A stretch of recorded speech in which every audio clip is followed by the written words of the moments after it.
Hello' friends, আপোনালোকৰ কি খবৰ? আশা কৰিছোঁ চবৰে ভাল হওক। মোৰ অন্য এটা ভিডিঅ'লৈ আপোনালোকক স্বাগতম জনাইছোঁ। আজি আমি বগৰী খাবলৈ লৈছোঁ দেই।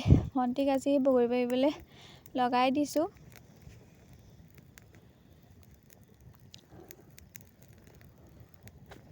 বগৰী তাই পাৰিছে ইমানখিনি সৰাব পাৰিলে।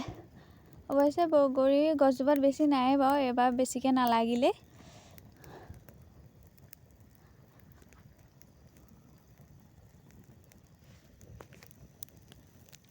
তাই পাৰিছে ইমানখিনি সৰাব পাৰিলে। মোক আকৌ বুটলিবলৈ দিলে, মই বুটলিলোঁ চব।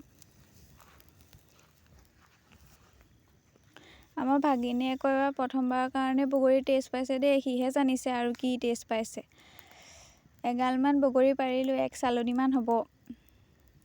ঘৰৰ ওচৰৰ খুৰীকেইজনীমানে সৈতে মিলি লৈ পেলাই বগৰী খালোঁ। বগৰী বাৰু অকলে খাই ভাল নালাগে, সেইকাৰণে চবকে মাতি দিলোঁ। মোৰ ভিডিঅ'বোৰ চাই ভাল পালে লাইক, কমেণ্ট, শ্বেয়াৰ কৰি দিব।